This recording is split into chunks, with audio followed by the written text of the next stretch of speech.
Mr. Brian Noble, thank you.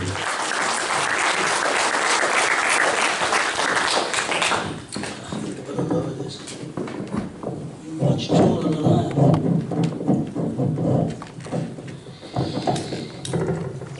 I haven't done this for a very, very long time, so if I faint, all the women rush out and pick me up, please. How did I become a journalist? Well, I left school at 15, and I wasn't very bright, to be perfectly honest. I could spell, and that was about it. And I remember walking down Solihull High Street and thinking, what can I do? Which company can I walk into and ask for a job? Because in the 1950s, you could literally walk into anywhere and ask for a job. You may not get it, but you could certainly ask for it. And I walked into a couple of places, and they said no, they weren't interested. And then finally walked in to the Solihull News, which was a weekly newspaper. And I said to the guy, look, I'd like to be a journalist. Am I in the right place? And he said, no, you're not. And you will only ever be a journalist if you work for a major paper. You can, however, become a copy boy. And I had no idea what a copy boy was, but apparently I discovered there was already another copy boy there called Colin Bishop. And Colin showed me the ropes. Basically what you do is you carry the information given by journalists to the subheads, and the subheads decide whether it's worth printing or not. And you also carry around with you loads of blocks. These are typical blocks. These are blocks, in fact, of the captain of the Cutty Sark. These were found under the, well, no, not under the floorboards, in the attic of the Mail on Sunday. I found these a long time ago. They're very old blocks.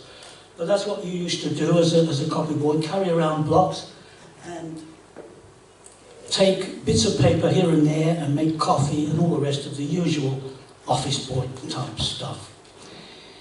And we stuck this for about a year, Colin and I, and every lunchtime we'd have a half a bitter and discuss how we were going to become journalists, but we knew we'd never become journalists on a weekly newspaper, which relied principally on advertising to exist, and had one journalist who we occasionally would go out with to the vicar's tea party or somebody's wedding or something similar. Not terribly interesting, I can assure you.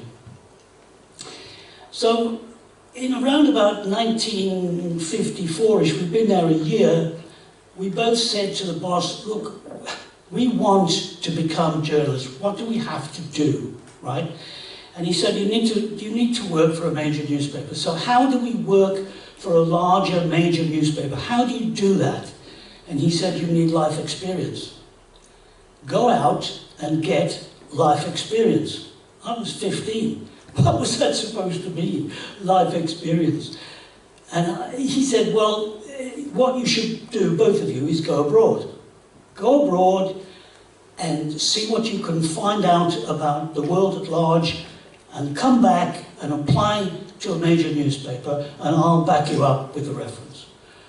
So Colin and I looked at all of the maps available and decided that, okay, we would try to go abroad. And first of all, the idea was to go to France, which was fairly simple. But you've got to understand that in 1954, nobody went abroad. Only the very wealthy people went abroad in the 50s. It was shortly after the war, and it just wasn't on, but that's what we intended to do. So we caught the Swedish Lloyd ferry, having saved up our pennies, to Scandinavia. And the first foreign country I ever saw in my life was Sweden. And when we left, it was March, April, and the weather was quite nice. And when we arrived in Gothenburg, or Göteborg, it was deep snow and freezing cold, quite frankly. I remember we both had leather jackets, which were popular in those days, and we were freezing. But we did manage to get a lift after stepping off the ferry, and the first guy we got a lift with offered us a job at a place called Hallstavik, which is a small village just outside of Stockholm. where there's a paper factory, a huge paper factory, and we spent a lot of time mixing cement and stuff to plaster the boiler in this very large paper factory. And well, to cut a long story short, we went then from Malmo to Copenhagen and caught the ferry to the Tivoli Gardens. But before then, I'd like to show you a picture of Gothenburg in 1954, just a quick picture. I'm just going to run through this stuff because this is how I, if you like, got into journalism. So, you know, that's what it was like. Very, very cold, full of snow. But what fascinated us, absolutely fascinated me anyway, was that in Britain in 1954, everything was brown. Everyone's kitchen was brown. Everything was miserable. I tell you, the 50s, it was still on rations. But everything in Sweden was bright. Can you show the Swedish house? Everything was bright and colourful. Women with sledges were sort of running their sledges through the high streets to do their shopping in bright colours. And we had never, ever seen anything like it. That's a typical Swedish house in 1954. And then, having worked in Sweden for a while, we decided to cross the ferry to Copenhagen and work in the Tivoli Gardens in Copenhagen. I've got a sore throat, so there's a bit of a problem. So we went on the ferry and we worked in the Tivoli Gardens in Copenhagen. I don't know if you've ever been there, but it's very nice. In 1954, it was quite an eye-opener to me.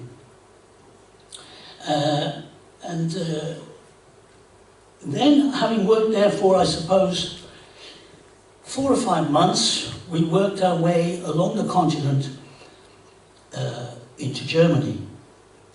And when we crossed the German border, you see, in those days, there were no kids hitchhiking around the place like there are now. Everywhere you go now, there's students hitchhiking from A to B. There was nobody doing this in 1954. And everywhere we went, we were sort of, you know, we astonished people that we were capable of doing such a thing. Anyway, when we got to the German border, it was occupied by British soldiers. And they said, "Where are you going? Where have you come from?" You know. And we spent ages explaining what we were doing. And they were very reluctant to let us into Germany. But eventually we did, and we were astonished. Germany was flat. 1954, Germany was flat. Can you show Hamburg? Hamburg? Hamburg, a sec.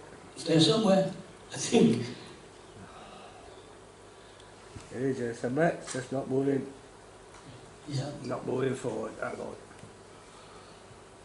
Right. Yeah, it was a surprise. And the people were very depressed. Friendly, they were friendly. But clearly they had had the drubbing of their life. And it's not just that Hamburg. In 1954, not 1948, 1954, that's Hamburg. And we were astonished. But in typical German fashion, they piled up all the best bricks in piles so that it could be reused, all the second best bricks in secondary piles, and all the rubble in third piles. So everywhere you went, there were piles of bricks, beautifully laid out, ready for the next sort of level, if you like, of construction. They're amazing people, the Germans, but like Dresden, Hamburg set on fire. The oxygen in the air actually set on fire, and it melted the streets. So when people ran out into the streets to escape the fire, they got stuck in the tarmac on the roads. And then because their feet couldn't move, they would then get down on their knees to try and push themselves away, and their hands and feet would be stuck in the melted tarmac. Pretty horrendous pictures, but I didn't think you'd like to see those. So that's what Hamburg looked like then. So we spent some time in Germany, and then we heard on the grapevine, because we were still trying to get what the editor of the Solihull News called world experience. So we had heard on the grapevine that there was some kind of a revolution taking place in Hungary. By now, we'd been on the continent for about 2 years. And we were both supposed to come back to the UK to do our national service. But we were still on the continent, and we decided to go to Austria and see in Austria what all this stuff was about in Hungary. So we went into Austria and we found loads of students who were all desperately trying to get across the border into Hungary to help the Hungarians in the Hungarian Revolution. And we joined them, and we thought that it would be very difficult. I can't see a damn thing here. We thought it would be very difficult to get across the border, but it wasn't, believe it or not. The border guards were letting anybody in, anybody who thought they could help in the revolution. They were letting them through, because by September, the beginning of October, the army had decided to back the revolution. And so it wasn't just a question of ordinary people in the streets and students and so on. The Hungarian army also joined in the fray. If you could show a picture perhaps of, the girls with rifles in 1956, because the revolution was in October 1956. It lasted 1 month, and Colin and I spent the entire month there getting what the Solihull News called life experience. We were both in love with these girls. I mean, they're dark-eyed, black-haired, beautiful Hungarian girls, all armed to the teeth. I mean, every schoolboy's dream. Yeah. And the army was issuing out rifles to everybody. Everybody. We both ended up with a Russian rifle, Colin and I. And the girls were also being given by the Hungarian army Tupolovs. Tupolovs.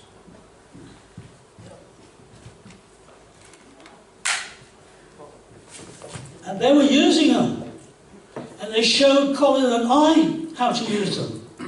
And they showed us how to load a rifle, how to put the 8 clips in, how to use the bolt, how to aim correctly, and so on. These were young girls. Can you show, the rifle. The rifle is what's called a Mosin Nagant, which is a Russian rifle. I think it's, I don't know which one it is, but yeah. Very similar to a 303. Very similar to a 303, which of course later both of us learned about in the British Army. But right then we were 16 years old. We had never seen a rifle. We had never fired a rifle. We had never seen a tank. Yet the streets were full of tanks. If you go to Corvin Lane 1, Corvin Lane was where the bitterest fighting was. And Colin and I helped to put up barricades against the tanks. The Hungarian army decided that they were going to join in the fight as well. And 8 Hungarian tanks were released by the Hungarian army to fight the Russian tanks. And they did. They fought them very well, as a matter of fact. And to begin with, the Russians withdrew. They withdrew. But as you all know, eventually, it took 4 weeks to completely conquer the Hungarians, which was very sad. If you go to Corvin Lane 2, Corvin Lane is famous in Budapest for the most severe fighting. And these tanks have been taken out. These tanks have been taken out by the Hungarian tanks. And what we discovered as well was an awful lot of the Russian soldiers were from places like Uzbekistan and so on, right up in the east. And they had been told that they were going to the west because the west had invaded the Eastern Bloc. They didn't know where they were. Quite extraordinary. But eventually, of course, they realized they were still inside the Eastern Bloc because quite a few Hungarians could speak Russian. And some of the Russian tank commanders actually abandoned their tanks when they learned this. They actually got out of their tanks and joined the Hungarian Revolution. If you go to Corvin Lane 3, yeah, that's fairly typical. So Colin and I spent 4 weeks anyway fighting the Russians. I'm not sure if I actually killed any of them, to be perfectly honest with you, because there weren't many ground troops. There were some ground troops, but there weren't many ground troops. They were mostly armoured tanks and armoured cars and so on. But we learned a great deal. And if you go to barricades, which I think is 4, that's what we were doing principally, putting up barricades to stop the tanks. And it was certainly a life experience, something that I will never forget. And what I realised when I was there is that this is what I wanted to do. This was exciting. This turned you on, believe me. It wasn't just the fact that there were beautiful girls with guns. The whole thing was exciting as hell. And I realised then that what I wanted to be was a conflict journalist. How to become one, that was the problem. How do you put this on? The bottom. That's it. So that briefly explains anyway how I got involved in journalism, because when I got back to the UK, because I had to come back anyway to do my national service, when I got back to the UK, clearly the Solihull News was not the place to go back to, and I applied to the Birmingham Mail for a job, and they said, well, you've got to go in the army now anyway. When you come out of the British Army, come back to see us, because I told them all the story about the Hungarian Revolution and so on, and what had happened to us and what we'd done and so on. And they said, yes, that's great. Come back after you've done your national service, and we will see whether we can find you guys jobs. But Colin actually stayed in the army. Colin became a second lieutenant and stayed in the British Army, and I didn't. I came out after 2 years. And that's how I ended up at the Birmingham Mail. Right. I don't have the advantage of Bruce's Asperger's syndrome. In my case, it's more like Alzheimer's syndrome. So I need notes. I need lots of notes. And I'm likely to forget what I'm reading as well. So you have to bear with me. I was going to introduce, or open if you like, with a whole bunch of lame jokes, but I decided not to do that. Having read an article which insisted you shouldn't do that, I've changed my mind, and I will open by saying something that I think needs to be said about you guys. Before we get into any of the stuff about holographic universes, I think we can take that off now. The idea is not to talk about war, is it really? The idea is to talk. If you put on, say, the universe one, yeah.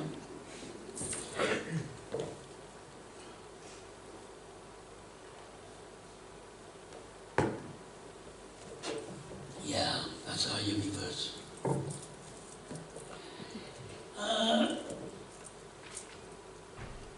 Yeah, before we get into stuff about holographic universe, we need to. I need to say to you that all of you are absolutely right to be here. You know, the intellectual concept that UFOs, or EEVs, as NASA likes to call them, extra-Earth vehicles, whatever you want to call them, are real, very, very real, is important to understand and to make others understand.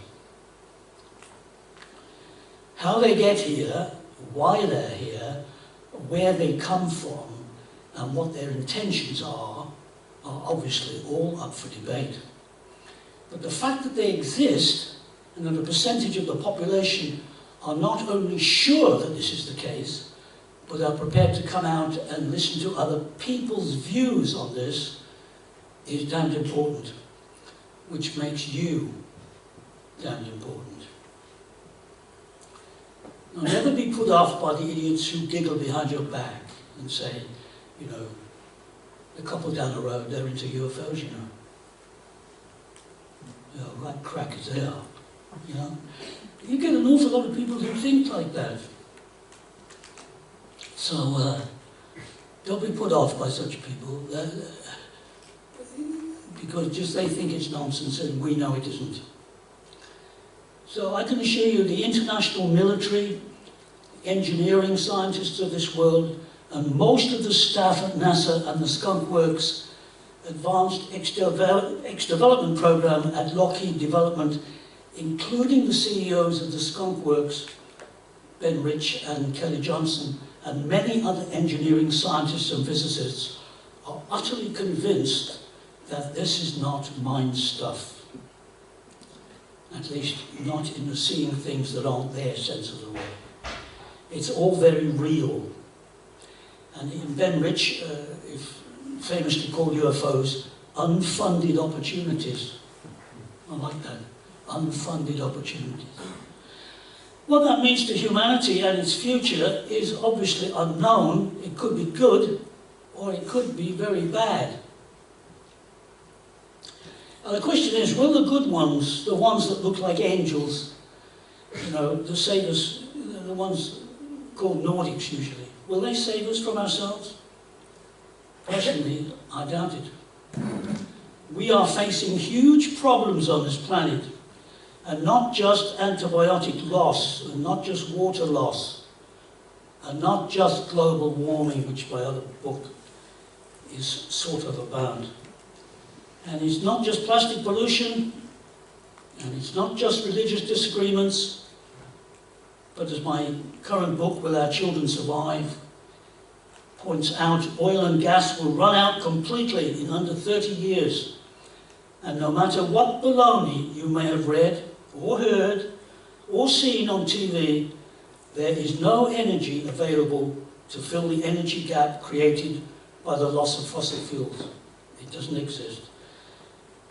This is the very tail end of the Industrial Revolution, and the future, I'm afraid, will be grim unless we get our act together. We don't just need school children involved, we need everybody involved. So on that happy note, perhaps I should have told some jokes anyway. We will do something about the universe, the holographic universe. The Buddha once said, 3 things can't long be hidden: the moon, the sun, and the truth. But Mark Twain has said, never let the truth get in the way of a good story. So you have to decide, you have to use your brains and decide which of those 2 this is. And it's not easy. Because we can get very complex or we can keep it simple. But science says the holographic principle is a property of quantum gravity theories which resolve the black hole information paradox within string theory.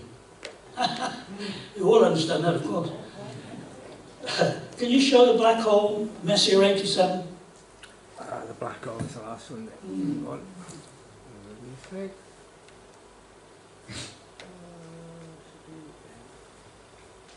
Yeah.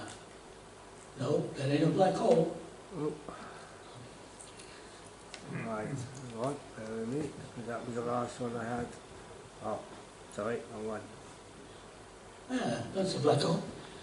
That's Messier 87, which is a black hole, not the black hole in the middle of our galaxy, but a black hole in a very distant galaxy. And the reason they haven't yet managed to, and it's a real photograph, by the way, that's the first photograph ever of a black hole, ever, taken by the Hubble. It's in the constellation of Virgo. Yeah. But anyway, what does that mean, all that stuff about... well, what it means is that science has resolved a long-standing problem with black holes by finally understanding that we live in a hologram. It was once called the information paradox because we didn't quite know what the maths led to. The mathematics of black holes and their various problems, it was called the information paradox. It has finally been resolved and led to the understanding that we live in a hologram. Now the question is, does that affect our world? Our everyday lives? Are your lives affected? Does living in a hologram mean anything different from not living in a hologram? Well, for a start, it means reality is an illusion. It's absolute illusion. At first, it was the problem, if you like, about the fact that reality is an illusion was first proposed by Paul Dirac in 1928. I can't even read my own writing. Other consequences to living in a hologram, we're going to consider just that possibility and see where it leads us. Well, all of us here, don't we? We live in a settled and relatively quiet community, like Llanelli, don't we?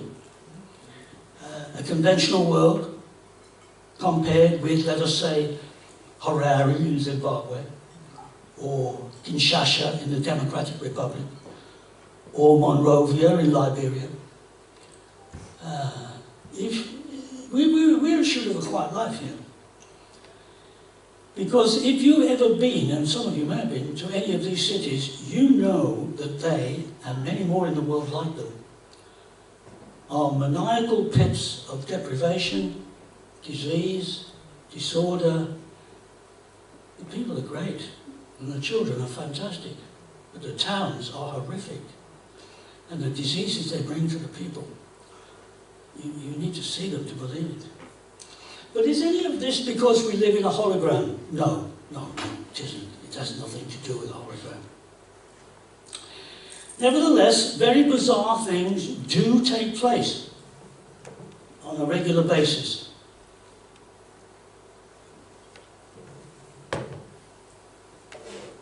Everywhere on Earth, there is no viable explanation for many things. Even in small villages such as Shrivenham in Berkshire, you're probably wondering why Shrivenham in Berkshire, you need to buy a book.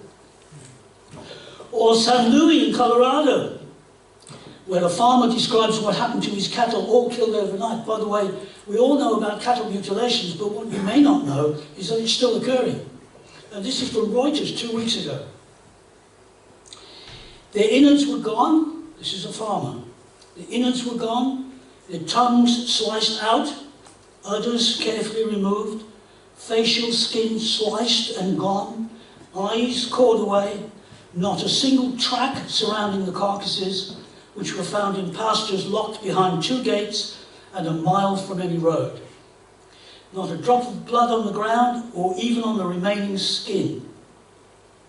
We all know about this stuff.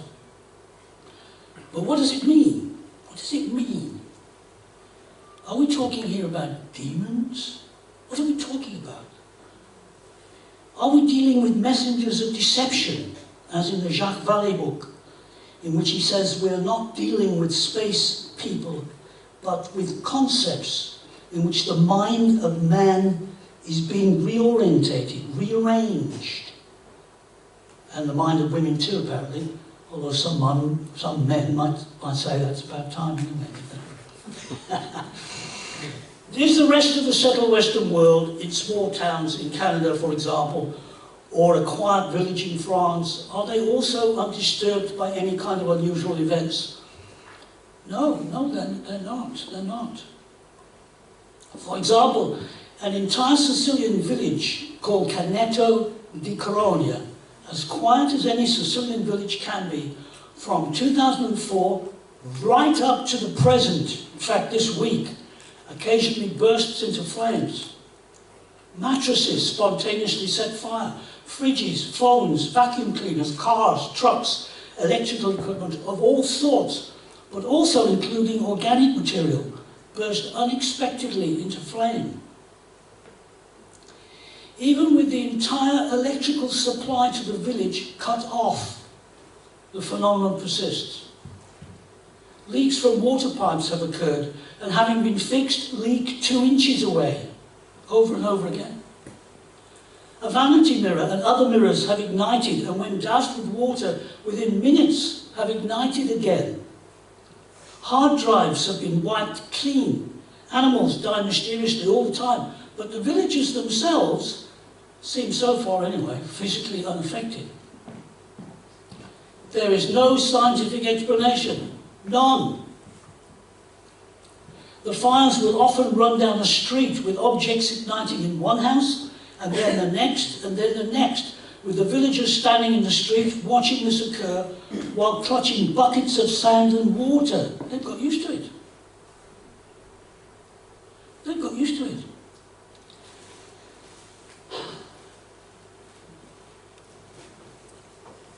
Right, I can't read my writing. We also know where we live in a world where people have been known to spontaneously burst into flames. That we know does occur anyway. And be consumed while the material around them is singed, but not consumed. We know we live in a world where, as the scientist Rupert Sheldrake has pointed out, animals, namely rats, can make other animals aware of the best possible way to navigate a maze, yet they are separated by entire continents via a not understood phenomenon called morphic resonance. And if we don't know already, we should, that anti-gravity artifacts exist. And anti-gravity has been demonstrated since the various experiments by Nikola Tesla in the 19th century. These are facts, not conspiracy theories. These are all facts. And you may say, what the hell is this got to do with the holographic universe? Well, you'll soon find out. This is not YouTube gobbledygook. This is scientific. They're scientific facts. These things are occurring. If you look for the Hutchinson effect on the internet, where the inventor John Hutchinson has demonstrated numerous times that objects can be levitated, including an old cannonball by the use of Tesla coils and very high and very low frequency radio waves. So we already know that anti-gravity works. We know it. And I can assure you, it doesn't just remain in somebody's small flat. It's already out there. Is science interested in such phenomenon? Are they aware that anti-gravity is real? Of course they are. Are they working on this kind of technology to alleviate the weight of aircraft and hopefully use less fuel in the process? Of course they are. Of course they are. It's called the B-field-Brown effect. And it's well known within physics. But when you talk to people and say, well, you know, you've seen an aircraft and you saw it, it was hovering, and it was like, it did this and it went it doesn't have to be alien, believe me. But not unnaturally, the industrial military complex wants it first. They want all these things first. And they have it. In fact, they've had it since 1986. The TRB-3 astro-triangular aircraft is almost certainly such technology. Not necessarily obtained from an alien culture either, but from our own Aurora program, which rotates supercooled mercury-based plasmas to achieve astonishing lift. This also applies to other forms and shapes of secret aircraft, such as round ones, ball-shaped ones, disc-shaped ones, very long, slim, dark, thin ones. Now, by the way, if you want to ask questions later about any of this, you've got a pen and a piece of paper, so write stuff down and you can ask me later. I may not know the answer, but you can ask me.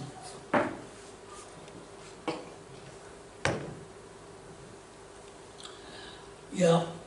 The question is any of this technology garnered from other off-world technologies, as Bob Lazar and others says it is? To be honest, the answer is not known. But one thing is absolutely certain. If we, in just over 100 years, by the way, my grandmother in Monmouth in the Wye Valley is 108 at the moment, 108. So she's gone from the first flight ever to gravity-free flight. And if that can happen in 100 years, what could an older, more advanced civilization accomplish in another 100 years, in 1,000 years, in 50,000 years. Of course aliens could be here. Of course they could. There's not the slightest scientific doubt about that. Nevertheless, there is an assumption among aficionados of UFOs that science, and particularly scientists in general, are not at all interested in UFOs. I prefer to call them EVs, extra-Earth vehicles. This is one of the terms that's used by NASA. But there are scientists, and then there are scientists. Engineering scientists, such as those at Lockheed, as in the Martin Skunk Works, they know all about anti-gravity technology, how to use zero-point energy to overcome the accumulation of mass. Mass normally accumulates the faster you go, of course, we all know that. But if you dissipate your mass, then you can go faster than light. You have to turn it into what is known as zero-point energy. But it's entirely possible. My experience is that scientists who ignore the UFO phenomenon completely are uninformed. And there are scientists, believe me, who are uninformed. You know, it very often amuses me on television when you get some guy who's being questioned about physics and he's a geologist. What the hell does he know? You know more than he does. But it's so often the case, because you've got the word scientist or PhD or master's written after your name, you're supposed to know everything. Well, they don't. They're specialists. And if you don't question them about their specialization, you're likely to get the wrong answers. But my experience is that this is rarely the case, and most scientists are interested but skeptical of anything that has only circumstantial evidence, or that might make them look off-piste to their peers, and there lies the core of this entire UFO problem. The truth is, no matter what believers believe to be true, that although the accrued circumstantial evidence in a court of law would put anyone in prison for life, it won't convince the ordinary scientific community entirely until the evidence in the public domain is hard, concrete, unalloyed and positive, which is amusing because they themselves often come to circumstantial decisions about very important stuff. You know, black energy, dark energy, etc. All kinds of stuff which is circumstantial. Nobody can show it, nobody can prove it. Dark matter, another great, one of the two mysteries, dark energy and dark matter. Are they proven scientifically? No, they're not. They're circumstantial. We all know that hard evidence of extra-Earth vehicles may indeed exist in some military establishment somewhere, but such evidence is not available to the average physicist. So I speak to physicists and say to them, you know, are you aware that we might already have captured technology from aliens? And say, bullshit. Where do you get this information from? Well, you don't read enough. You won't know unless you read. But cosmologists are often focused on cosmology and nothing else. And although there are certain specialists who are fully aware of such hard evidence, they are keeping it to themselves under non-disclosure contracts. Nevertheless, in my brief telephone conversations with scientists such as Vikram Singh, who was once at Cardiff Uni, is now at Buckinghamshire, or Brian Cox from Manchester Uni, or Stephen Hawking when he was alive, and Roger Penrose, who's a brilliant mathematician from Cambridge, or Michio Kaku in New York, who I've spoken to a couple of times, and many other far less known physicists and cosmologists. Over a period of several years, there is undoubtedly an emerging understanding of the technologies involved in anti-gravity machines, plus the recent and almost unspoken realization that we are ensconced in some kind of a make-believe world. Yes, the fact is, ladies and gentlemen, we live in a hologram. Or, as Nick Bostrom would say, from Oxford, a simulation.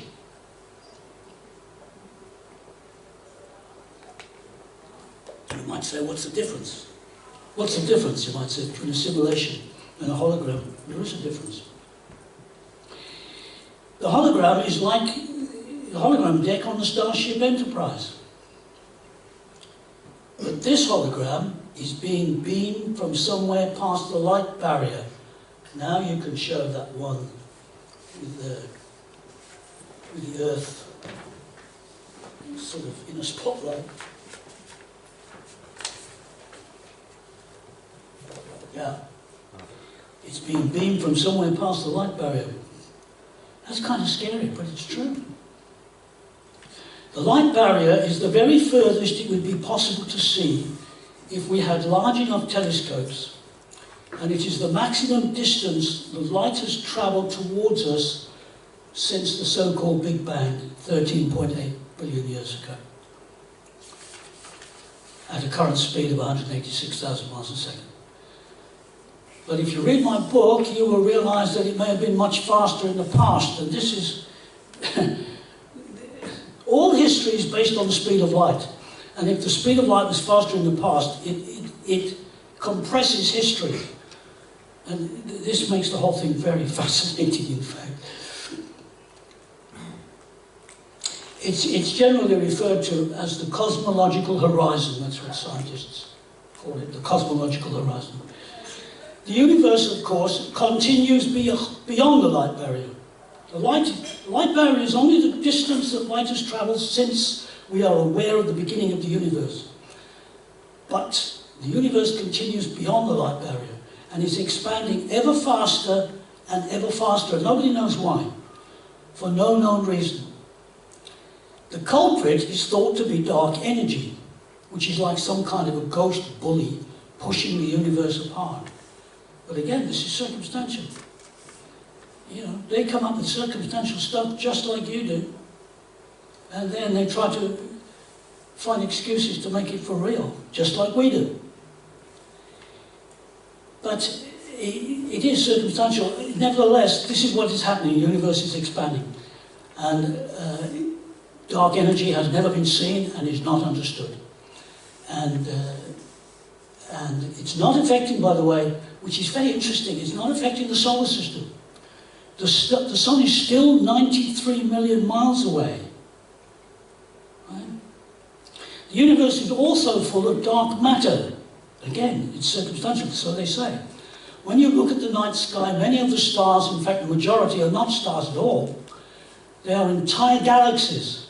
And these galaxies, cosmologists know, are packed solid with dark matter. There is more dark matter than there are stars. But no one has the least idea what dark matter is. And of course you can't see it because it's dark.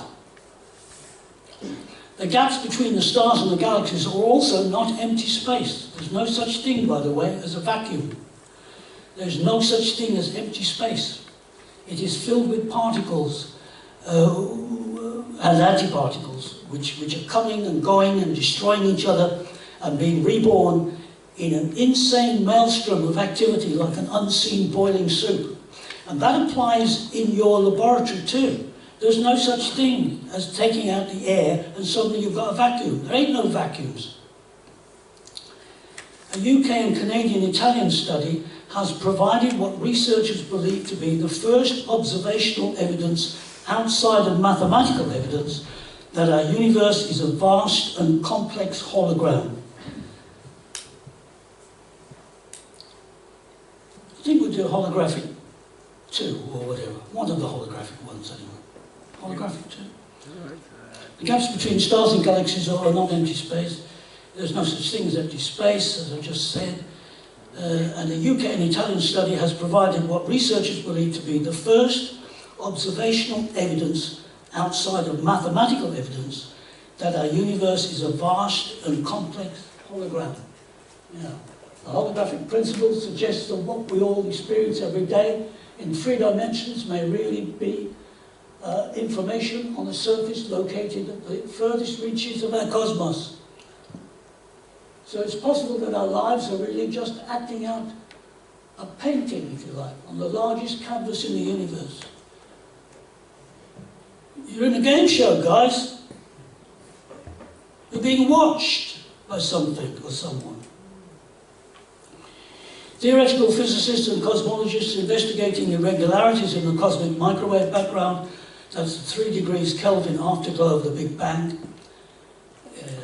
have found that there is substantial evidence supporting a holographic explanation for the universe.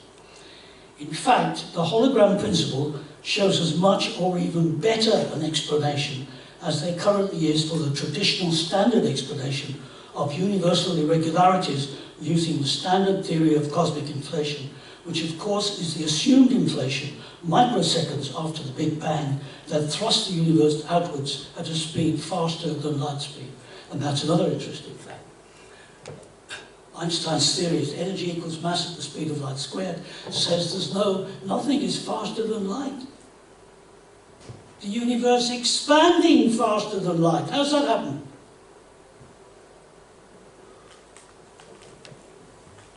And since the Big Bang, it's been expanding faster than light. But the maths says you cannot travel faster than light because the mass is so great at that speed that you're basically standing still.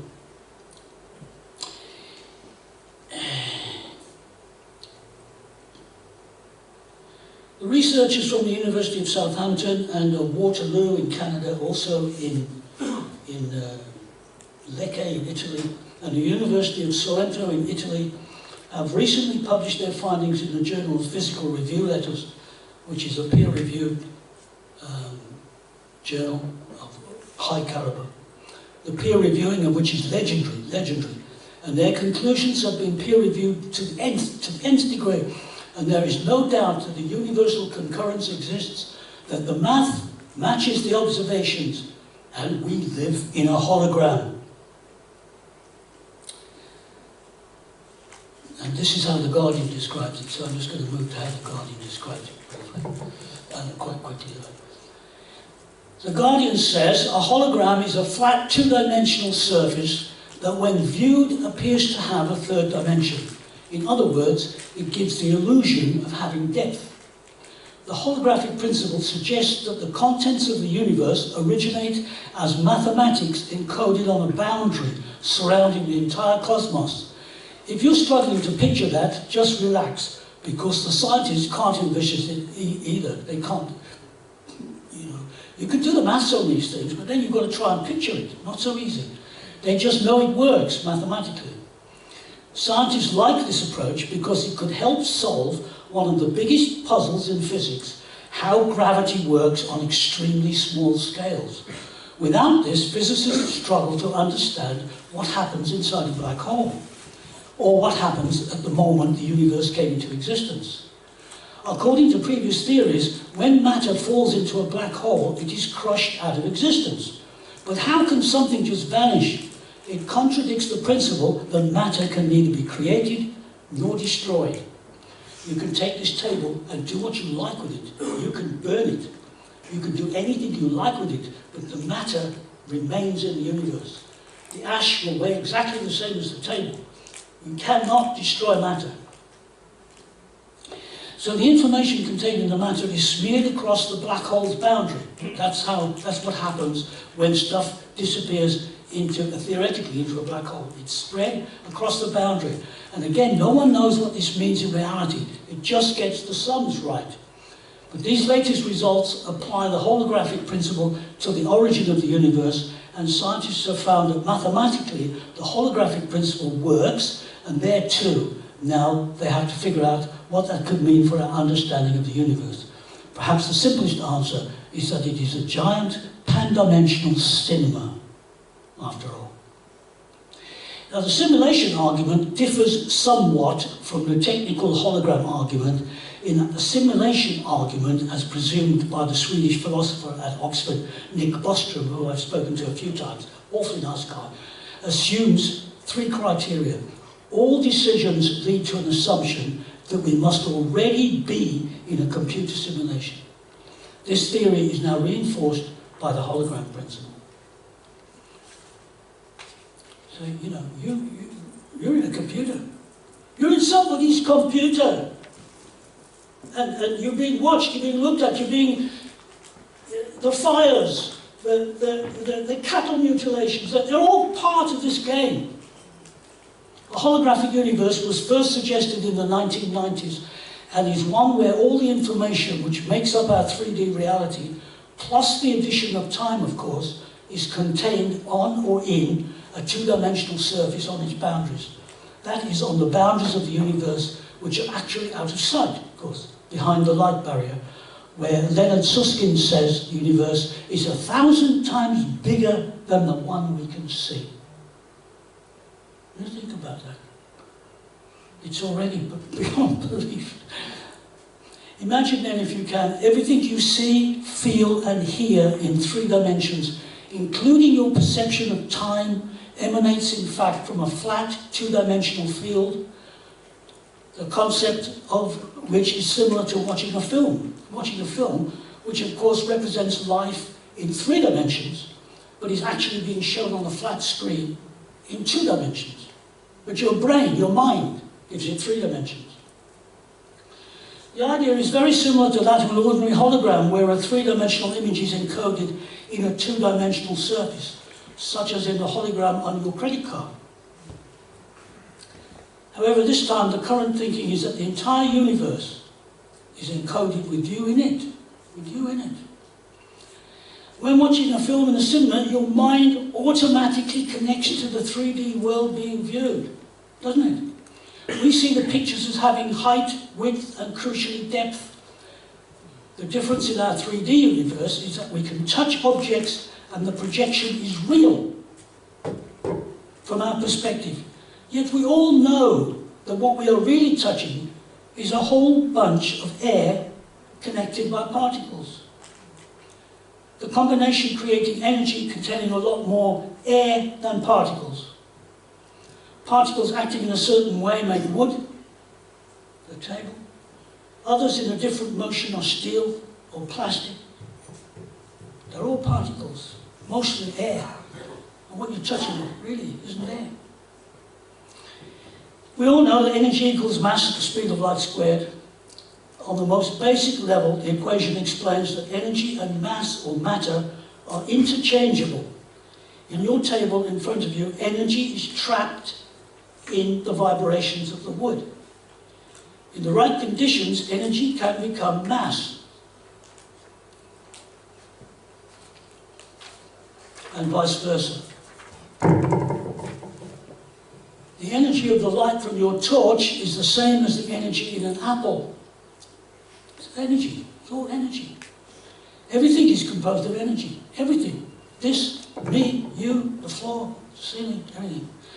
This energy is the same throughout the universe, and is now realized that this energy is contained within a hologram. God's hologram, if you like. So, let's have a look for a moment at the simulation argument, which is very similar, but different, subtly different, kind of scary different too. Nick Bostrom from Oxford. Science has revealed much about the world and our position within it. Generally, the findings have been humbling. The Earth is not the centre of the universe. Our species descended from brutes. We are made of the same stuff as mud. We are moved by neurophysical signals and subject to a variety of biological, psychological and sociological influences over which we have very limited control and little understanding. One of our remaining sources of pride is technological progress. Like the polyps that over time create coral, the many generations of humans that have come before us have built up a vast technological infrastructure. Our habitat is now largely one of human making. The fact of technological progress is also, in a sense, humbling. It suggests that the most advanced technology we have today is extremely limited and primitive compared with what our descendants will have. If we extrapolate these expected technological advances and think through some of their logical implications, we arrive at another humbling conclusion. The simulation argument, which has caused some stir since I published it 3 years ago. The formal version of the argument requires some probability theory. We can't go into the maths of probability theory, but you all know what probability theory means, whether it's probable or not. but the underlying idea can be grasped without mathematics. It starts with the assumption that future civilizations will have enough computing power and programming skills to be able to create what I call ancestor simulations. These would be detailed simulations of the simulator's predecessors, detailed enough for the simulated minds to be conscious and have the same kinds of experience we have. Think of an ancestor simulation as a very realistic virtual reality environment, but one where the brains inhabiting the world are themselves part of the simulation. The simulation argument makes no assumptions about how long it will take to develop the capacity some futurologists think it will happen within the next 50 years. But even if it takes 10 million years, it makes no difference to the argument.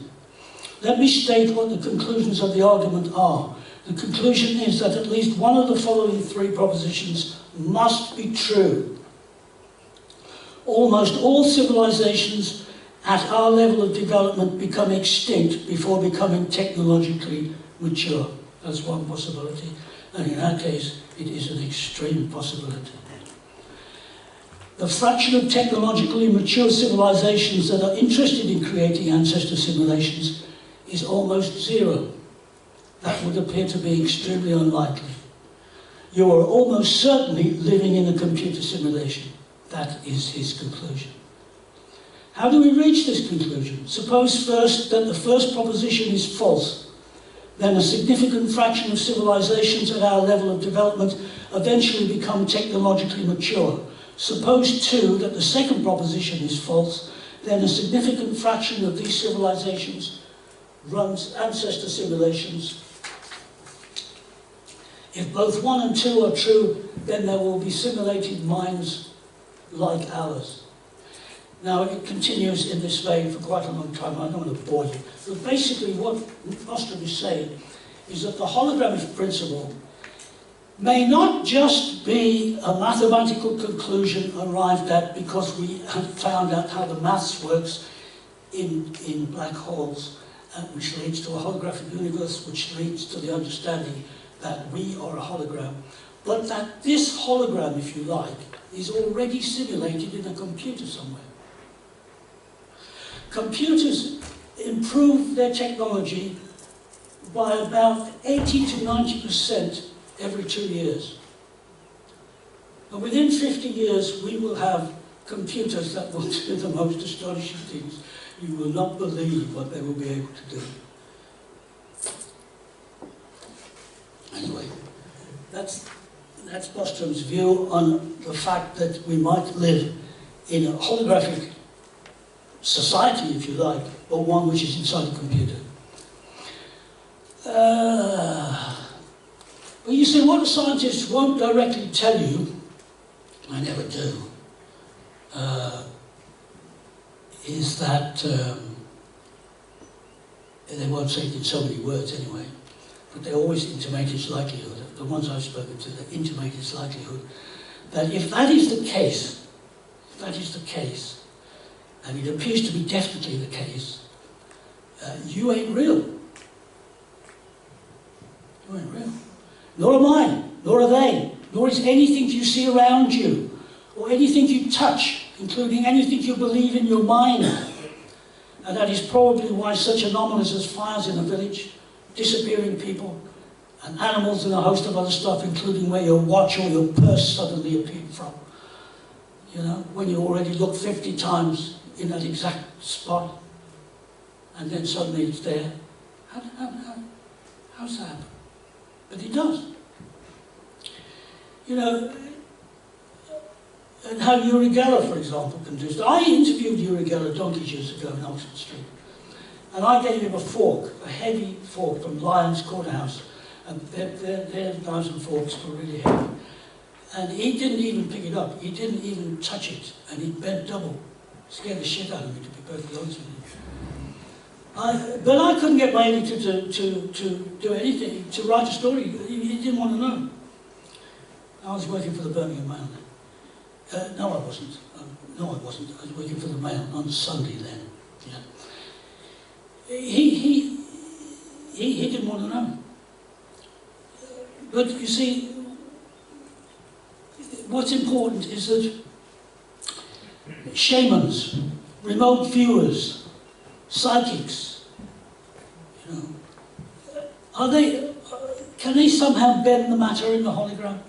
Are they taking the hologram and affecting the hologram in some way, distorting the picture that we normally see? I don't know if you ever watched, it's a wonderfully schmaltzy New York program called Russian Doll. I don't know if you ever watched that on Netflix. But that is a very similar story about how someone is using the hologram to affect the external world, the world outside of your head. You only access it, you know, by your ears, your eyes, you know. What's out there? Nobody knows what's out there. On the hologram deck of the Starship Enterprise, the crew can interact with the hologram as if the hologram were entirely real people acting the way real people do. They can also walk off the deck and disappear from the scenario, exactly like a UFO disappears in plain sight from our hologram. The UFO may not actually be cloaking in the accepted terminology of Harry Potter or anybody else, but he simply found a way to walk or fly off the holographic set, perhaps into another hologram or another universe. Effectively, it's the same thing. It might also explain the not yet understood way in which these UFOs or EEVs interact with us, talk to us in our minds and so on. Maybe they are entering the hologram when they want to and leaving when they want to. And even more alarming, maybe the hologram does not extend to the entire universe. This was suggested by Nick Bostrom a couple of weeks ago when I spoke to him. Maybe it does not the entire universe, but only the solar system. And the stars are simply backdrops, a stage set, a put-up job, like the Truman Show. I've said here and there, I'm going to quote a bit from my book, but I'll tell you something which is very interesting. There's a team at the university in Bristol in the UK, led by a guy called Ben Lung. And Ben Lung has recently been able to add a sense of touch to what the team call haptic holograms. As well as sight and sound, the team, using very high frequency sound waves above human hearing, by the way, can project a 3D image which anyone can touch and it will feel entirely real. Now, I'll tell you a story now, but this is perfectly true. A friend of mine from London, a science journalist, a real science journalist, who went to see Colin Barras in Bristol. And he was on the phone to me, and this is, I don't know, 6 months ago. And he said, Colin asked me into this outer room, and I sat down, and some girl came in and said, "You won't be long." And in the corner was his dog, an Alsatian dog. And Colin likes dogs, so he sort of looked at the dog, called the dog over. The dog walked over to him, and he was stroking the dog and talking as you do to the dog for about 10, 15 minutes. And then the team there walked into the room. Ben Long walked into the room and did this as a sort of magic trick. And the dog disappeared. Colin had been touching the dog. He'd been stroking the dog. He'd been talking to the dog. The dog was a hologram. They're called haptic holograms. You can touch them. They're real. We can already do this. So Sebastian Kuntz, of virtual reality developers in Paris, France, has said, without haptics, it's called haptic holograms, without haptics it's like you're in a dream and you cannot feel the environment. If you could only look at it, but you don't have any feedback, then it's not really a hologram. But they have solved this in Bristol and presumably elsewhere. Fascinating, isn't it? It's really fascinating. Because I was talking to somebody a while ago who was trying to tell me that they used haptic holograms on 9/11. And I said, baloney. And he said, I'm telling you, I'm telling you that the aircraft that flew into the building were holograms. Baloney. But I'm not so sure anymore, having spoken to Colin about Ben Long. I'm not so bloody sure. Anyway, add several thousand years or several 100,000 years of progress to the above understanding that we have right now of haptic holograms, and tell yourself that you cannot possibly be in a hologram. The above work by Ben Long makes it clear that we may be in someone else's hologram. Freeman Dyson, the famous British-born American physicist, and one of the few mainstream scientists brave enough to publicly give serious consideration to the possibility that alien species have entered the solar system, has long made it clear that the more I understand about the so-called accidents of the physics of the universe, the more it seems the universe knew we were coming. The scientific view of what is currently called the ancestor simulation argument, or the virtual reality holographic universe, would normally need probability theory. We've already said about that. However, leaving that aside for the moment, or we don't need long obscure words or mathematics, the point is that an advanced alien race could easily produce an ongoing haptic type hologram world inside a quantum computer. And you and me and everyone else, quite unknowingly inside it. Right. It's a stopper, is it? You guys want to go for a drink? Yes? Yeah, give it 5. One more page? Yeah? Okay. Professor Peter Dunstan, a physics tutor at Swansea, has told me that there may be several or multiple holograms, and accidentally crossing from one to another might occasionally take place, hence possibly explaining some of Timothy Good's very believable close encounters, or shadow people. What are shadow people? Or ghosts, or time slips, or any number of unusual and not understood phenomena. You know, you don't have to be in one hologram, you could be in all of them. A different you, but still you. The following conclusion, based on the thinking of the Soviet cosmologist Nikolai Cardiff and Freeman Dyson and other well-known cosmologists and physicists, is that all advancing civilizations in their various attempts to move from a type 1 civilization to a type 2 will either have committed heli-carry because of their weapons technology, such as nuclear, microbots, cyber, biological, or even controlling the weather as a very destructive weapon, or perhaps even using all of them hand-to-hand, or else it will move safely from a type 0 to a type 2, eventually becoming a very advanced type 3. Such an advanced civilization would automatically possess massive computing power, of such magnitude that it would make even our present-day crazed supercomputers look like a child's abacus. The science of cosmology considers that there are 4 basic types of civilization in the cosmos, known as the Cardiff scale. Right now, we are a type 0, struggling to become a type 1, and this is recognized as the most dangerous stage of development. A type 1 civilization, once arrived at, will not self-destruct, because all the resources of the entire planet, plus nearby planets in its star system, will be at its disposal. Even some of its star will be untapped, and everything, including the weather, is reasonably controllable. It will also be able to make 3-dimensional worlds inside a computer program and people those worlds.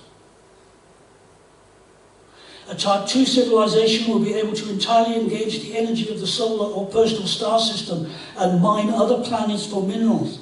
It will be able to move anywhere in that system at close to light speed, having turned energy into light, mass particles into photons. It will have long ago created 4-dimensional holographic worlds inside its computers. Worlds that do not know they are inside a computer, and that they themselves may be able to visit or join at will. Again, as per Uri Geller, or Sai Baba Shirdi, who I'm sure some of you have heard of, or Jesus of Nazareth, or stigmatas, and that by intense concentration or natural ability, anyone can alter things in the external world. Anyone can alter things in the external world. You can control your illnesses. You can. And that maybe that's how prayer sometimes seems to work. And at other times it doesn't seem to work. It's not because there is most times a benevolent, sometimes extremely angry spirit looking directly down on us, like some kind of super headmaster, but because you personally are altering your brain's contribution to the hologram. In 1913, long before anyone even knew what particles were, let alone what a hologram was, a 12-year-old girl from the village of Boussul, near Abbeville in France, made world headlines when it was discovered she could consciously command images to appear on her arms and legs and shoulders of horses and dogs and cats and any other animal, all beautifully drawn, as if by a professional artist, yet she could not draw on paper any better than any other average 12-year-old child. If she was asked a question, the answer would appear on her skin, even if she did not personally know the answer. She was observed in situ and attested as perfectly genuine by many French scientists at the time. But this kind of thing is not at all singular, and we can't list them all. But such people exist everywhere. They are not miracles. They are accidental holographic brain anomalies that allow the individual to tap into the greater external hologram and to alter it.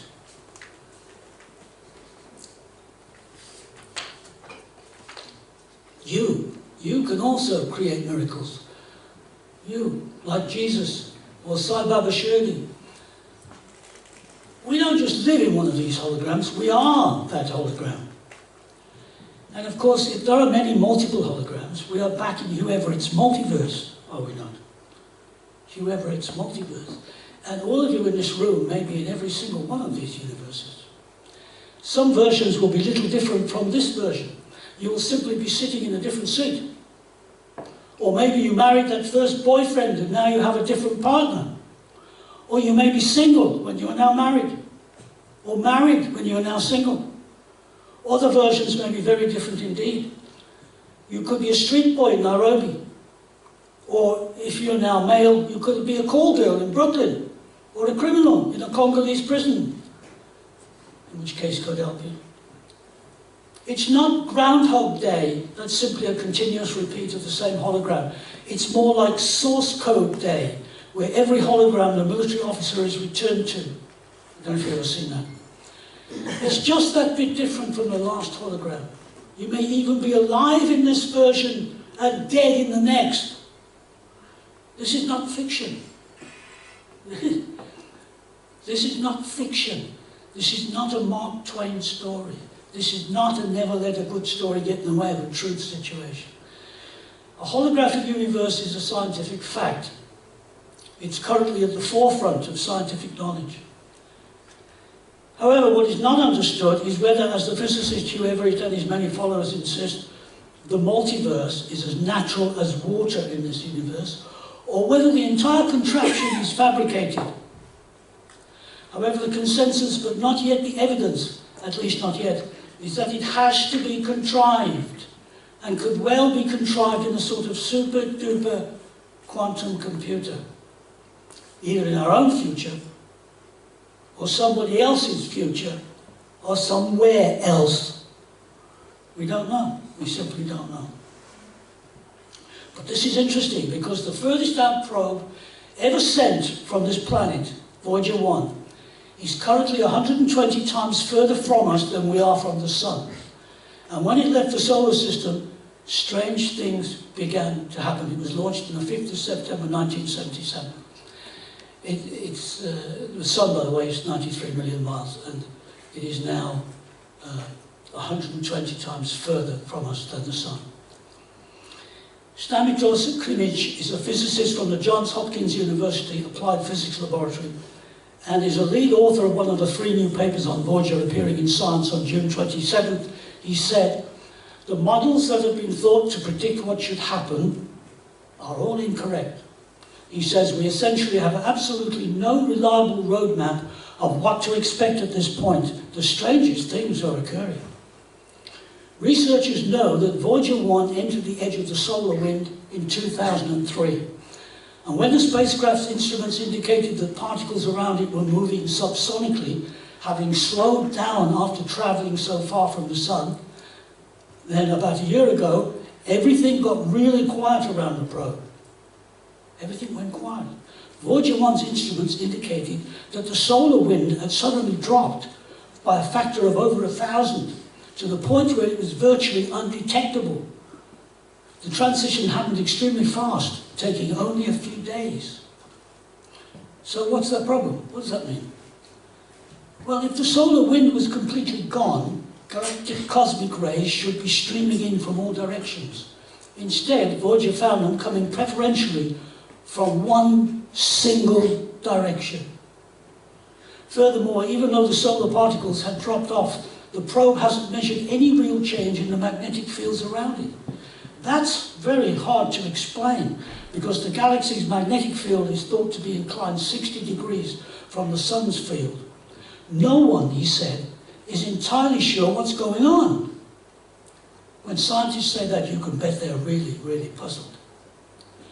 Maybe the probe is trying to surmount, like Jim Carrey as Truman Burbank in the film The Truman Show, maybe the false backdrop, which is the end of reality as we know it. Maybe the solar system is the Truman Show, and everything beyond it ain't real. Or as the heliosphere is expanding with the probe, like a finger being pushed into a balloon. Maybe that's what's happening. However, the Oort cloud is still 14,000 years away from where the probe is now, and many cosmologists consider the Oort cloud to be within the solar system, but it's because it's never been seen. So basically, what's happening out there is not understood. I think we should show some kind of picture. Shouldn't we? What should we show? How about hologram 3? Can't even remember what it is. The next most important question about all of this stuff, basically, is this hologram part of the simulation theory? Are we in a matrix? Are we in a matrix? Is this hologram a computer-derived artifact?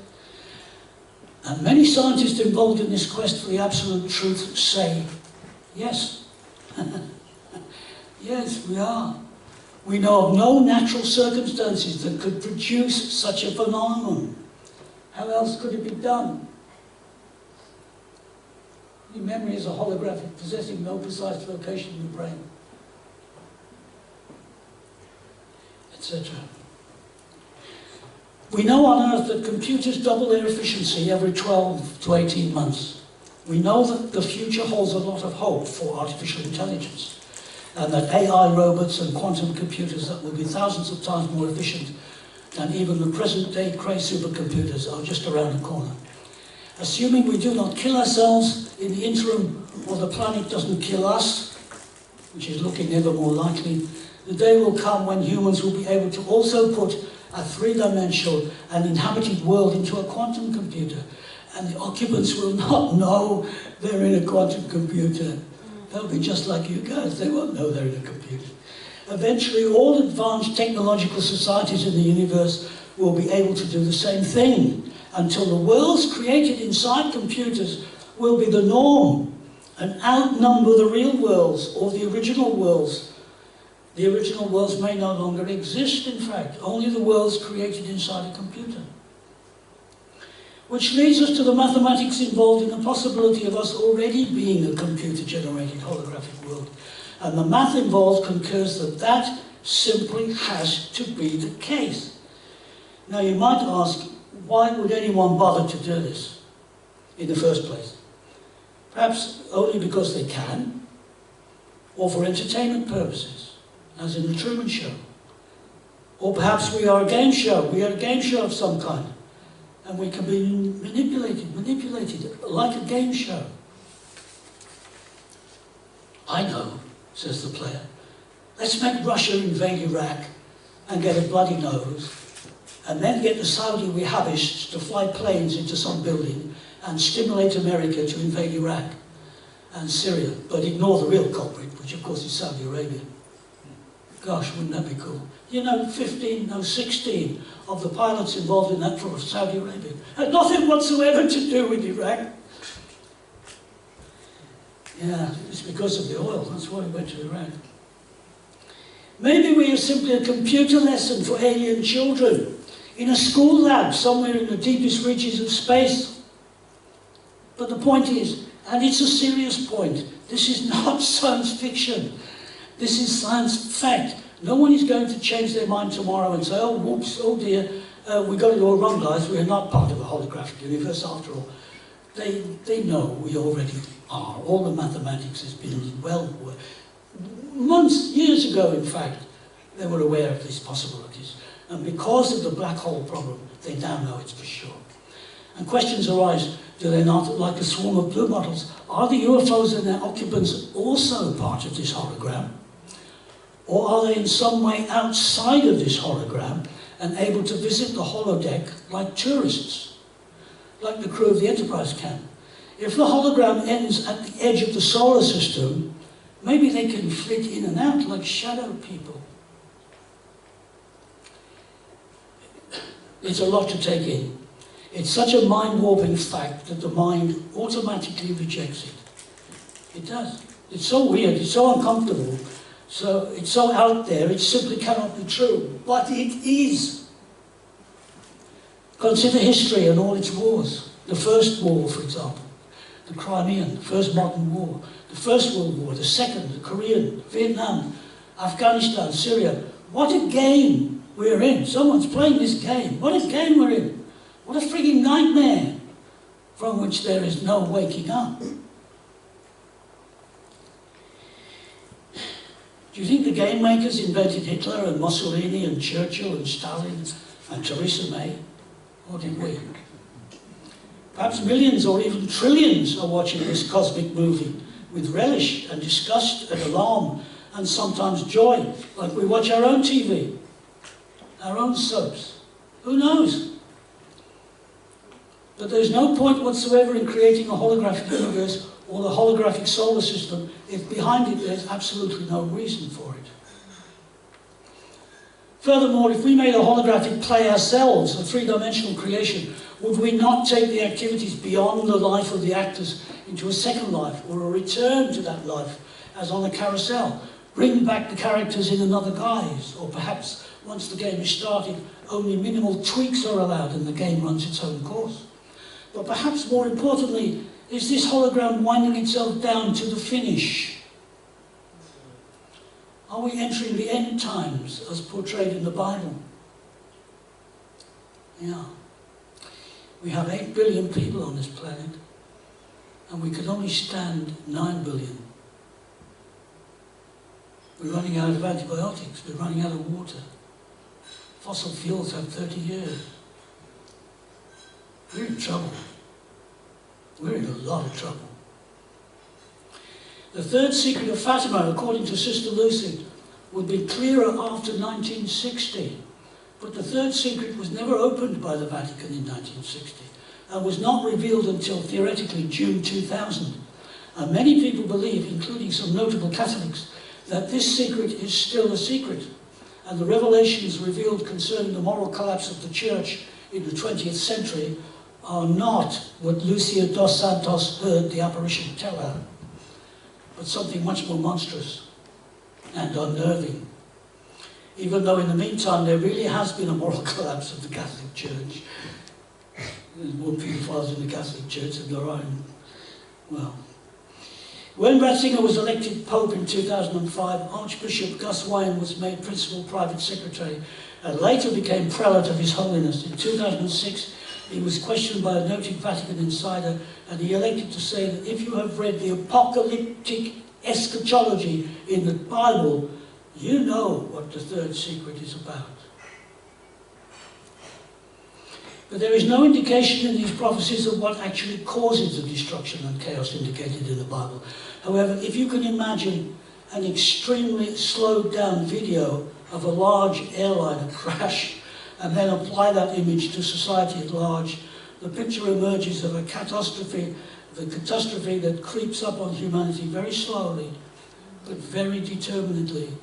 And this describes to a T what will happen when the fossil fuels run out, and they're going to run out in less than 3 decades.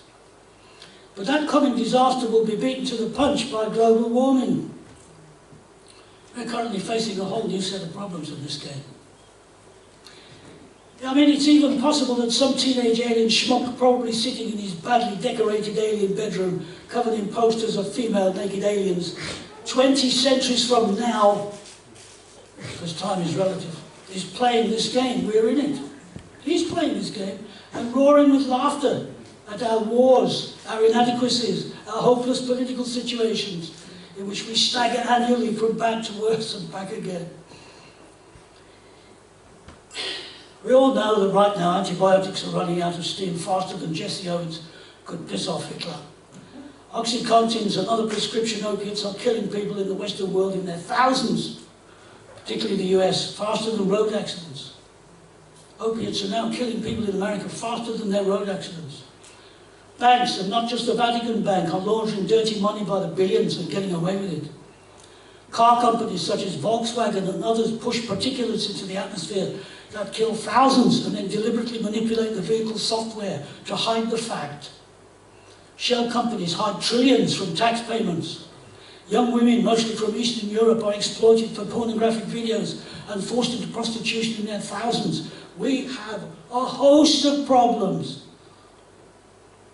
And world politics is in turmoil everywhere, from South America to the UK. There is a moral and spiritual vacuum striding the world, unlike anything ever quite seen before. What does any of this have to do with UFOs? Well, perhaps a great deal. They know what is happening. If they're in those vehicles, they know what is happening. They must be aware of everything, like the smart TVs in which hackers can conduct remote hijinks, such as cranking up the sound or suddenly switching channels. They can do that. Or suddenly displaying objectionable porn on your TV. They can do that too. If this hologram can be played like an instrument, maybe they are the players. Maybe they're doing this. They must know we are headed for disaster unless we all get our act together faster than a Soyuz rocket. But they also know we probably won't. With any luck, a few decades more, and then maybe they'll come. Then they might land, they might. Not in anger, but in sorrow. And perhaps we will finally be the hybrid race we always were, but didn't know it, as Bruce has pointed out to you. Either way, is it all part of this game? Is it a game? Perhaps we're coming up to the level 2 mark of the game, or the level 3 mark of the game. Who knows? You game players out there, who knows? I'll finish off now by saying what I do know for sure is that round about April 1975, I was coming back from a trip to France with a French female photographer, having tried to chase a story of what exactly happened when a bomb was exploded in the offices of the academic publisher Springer Press by the remnants of the Bader-Meinhof faction, while trying to explain the release of the journalist Ulrike Meinhof, who anyway eventually hanged herself in prison. And as we both stepped off the ferry, trying to beat the lorries down the vehicle ramp, we both simultaneously saw a huge UFO over Plymouth. It was simply massive, absolutely massive, and tipped at an angle towards us of about 6 or 7 degrees. And surrounding it were multiple coloured lights, not moving, not spinning, but very, very bright. And some of the lorry drivers had also seen the UFO, and staring at it, was holding up the lorries behind them, which was filling the hold with fumes, until the crew had to insist, the crew on the ferry had to insist the lorries move further forward off the ramp. We were both gobsmacked. I mean, I was absolutely gobsmacked, because believe me, I was a traditional science journalist. All this stuff about UFOs was just as baloney to me as your neighbours down the road who think you're balmy. It was nonsense. But I realised that day, for the first time in my life, it most certainly wasn't nonsense. It was very real. We were gobsmacked and I was in shock. This did not fit into my worldview at all, not at all. I wanted to get to the car and drive beneath it. It appeared to be quite low at a guess, and it is a guess, I would say 3,000 to 4,000 feet.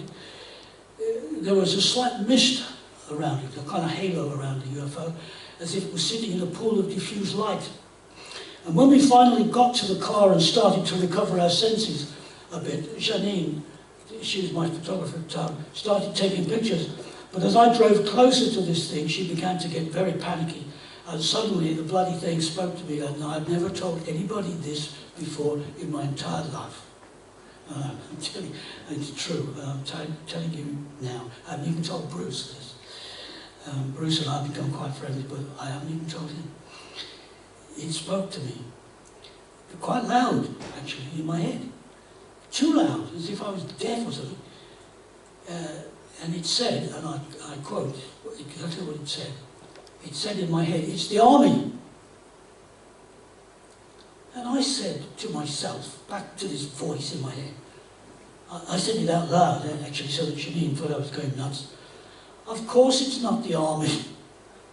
By then I'd been in and out of the British Army, which I'd spent in Cyprus. And I was in the bloody army during my national service.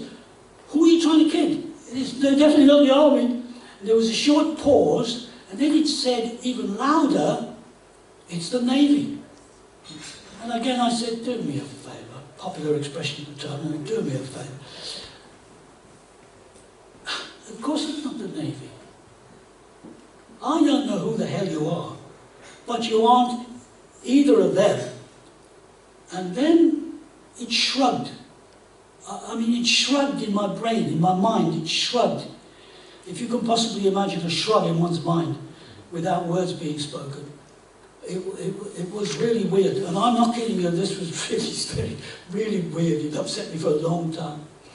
Anyway, Janina, the photographer, was getting terrified and had stopped taking photographs, and she was only young. I think I was about 37 in 1975, and I considered myself, you know, a cynical hack, and she was about 18 or 19. And when we got back to my flat in Gunsbury Park, we rang our sub-ed and the Plymouth Western Evening News to see what the score was with them. And the sub-ed said, "Show me the photos." So Janine showed them the photos. But the Plymouth Evening News said it could be seen from the dock, but not from Plymouth itself. And they gave it a single column inch on apparently page 4. And they weren't interested in Jeans for Night photos. But neither was the Mail. But as it happened, only 2 photos came out anyway, and neither were particularly clear. My sub-ed refused to run anything in the Mail, anything at all. And that is often the case, you know. We're looking at probably one of the most important things that could occur to the human race, one of the most important things on the planet. And yet, trying to get sub-editors and editors interested is very difficult. Anyway, I personally sent one of the pictures after development to Lord Rothermere, who owned the paper, in the hope it might stimulate some interest, but I never had a reply. He never replied.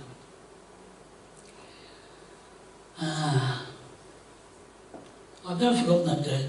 It's burned into my memory, and eventually, years and years later, is the principal reason that I wrote this book, starting to do research about what these things were. How did they fit into our reality? So the external world, the world outside of your head looks like, what does it look like? Well, it's certainly not like what you now think you see. For a start, you only look through a literal pinpoint anyway. Did you know that? A pinpoint that thrashes itself about, trying to make sense of what it sees. And what it sees is actually an upside-down image, which your brain then reverses and takes its best guess at what lies on the peripheries, using acquired information gathered from similar situations since the day you were born. That's what happens. You just see a pinpoint. Your eyes are only aware of the photons of light, even though your 2 eyes work together to focus. Your ears are only aware of air compression. Touch, too, is a bit like taste. Taste is sweet, sour, bitter, salty, and umami. That's it. Touch 2 is hot, cold, furry, soft, hard, very hard. That's it. The brain does all the rest. The brain does everything. So what is actually out there? The brain refuses to tell you. It is the $64,000 secret. It has its own ideas on the subject and it won't tell you. Your ears too, they really only pick up sound vibrations passing through the atmosphere. The small bones vibrate in your inner ear and recognize loud and soft. It's your brain that tells you it's a dog, or a child's cry, or a car braking. It's your brain, not your ears. It's all an illusion. Sight seems so natural, doesn't it? So easy to do. It's difficult to imagine the vast amount of silent machinery running under the hood.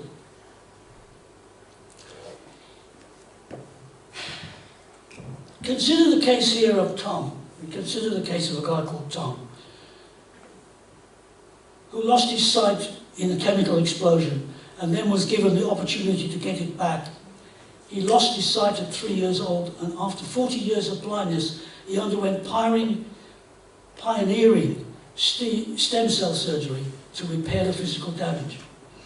A corneal transplant was carried out, and when the bandages were removed, Tom experienced a sudden whoosh of light. And from the surgeon's point of view, this was a resounding surgical success. But to the patient, it wasn't anything of the sort. The instantaneous flood of information was totally overwhelming to Tom. His brain was saying, Gordon Bennett, ease up, hey, take it easy. What the hell are you doing to me? On the way home, they don't keep you hanging about long in US hospitals. His brain had to access for the first time reams of information of what it was supposed to make out of the outside world. And it couldn't do it. It didn't know where to start, so it was attempting to reboot itself, one image at a time. Watching cars whiz by was a terrifying experience. An overhead motorway signs looked to him as if the car was about to smack right into them. Tom's brain could not focus on imagery and perspective and distance all at the same time like yours can. It was like watching a film running backwards. The entire experience got worse when he arrived home. He saw his young sons for the first time, but couldn't understand what he was seeing. He could not recognize faces or facial expressions. He had no face recognition whatsoever. To him, everyone looked the same, smaller or bigger, but just the same. Bright colours sent shockwaves through his system. Interesting. But you know, when Cook's square rigger first encountered indigenous people in Australia, they completely ignored him and the boat, as if the crew and the huge square rigger did not exist. The scuttlebutt is that they couldn't actually see them, but that's probably nonsense. They could see them, but they couldn't transpose the information. What they could see was so far away from their world view, they ignored it. And what is even more surprising, continued to do so even when the crew was standing a few feet away and trying to communicate with them. So you see, what's happening in the external world is not what you were seeing. It's something quite different. When blind, this Tom was a successful Paralympic skier, but his first attempt to ski when he could see was a complete disaster. His depth perception was all out of kilter. He had to close his eyes to ski at all. His brain could not identify the difference between a tree, a shadow, or other people, even though he had perfectly normal and totally restored sight. His brain was experiencing in many ways what the Aboriginal people's brain had been experiencing in 1770.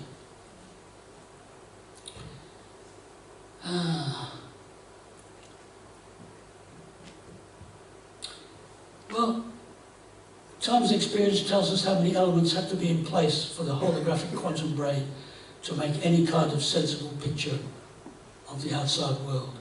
The big question, of course, is, can our view be altered? Can it be altered? Are the strange things that happen in the world deliberate outside interference? Are they alien species that we all agree exist in the cosmos inside the same hologram? Or are they outside the hologram? If they're outside the hologram, how does that work? Are they acting like the crew on the Starship Enterprise and visiting the holodeck simply when they want to? And engaging with the fabrication or the game show or the computer game? Is that what they're doing? If the hologram principle includes the entire cosmos, they must also be inside the hologram, and therefore are also viewing the external world as their brains dictate. However, if the simulation argument, as argued by Nick Bostrom and his team from Oxford University, is correct, this hologram containing us is contained within a supercomputer somewhere, and is either in our own future or somewhere in space, in which case, maybe, only the solar system and only us might be the actors in this hologram, explaining perhaps the problems encountered by Voyager 1.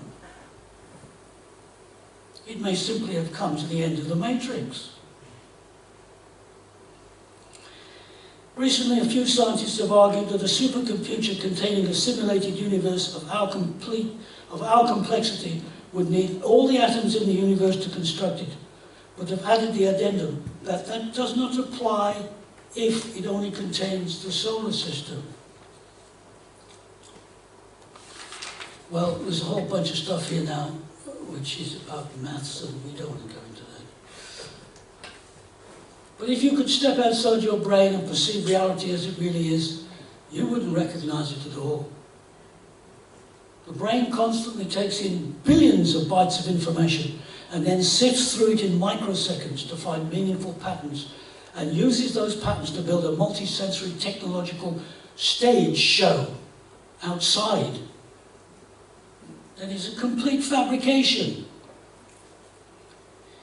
The world inside your head, as opposed to outside your head, is flooded with sights and sounds and colour, but they're already in there.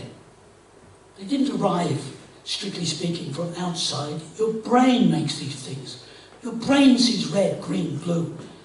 If you haven't seen the Grand Canyon, or the moon at close quarters, or the weather, the wind, the rain, everything that you see is in there, composed of your brain. Your brain makes it so.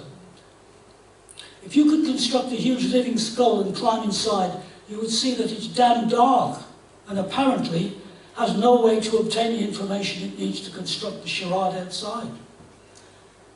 The brain sits in silence and in total isolation, all the incoming electrochemical signals being directed into dense networks of brain cells called neurons. They flash and sparkle like an electric tramway. There are 100 billion neurons in the human brain, and every second they are swapping signals between each other, and somehow, and nobody knows exactly how, this gives you the sense of reality which you see, feel and hear in the external world.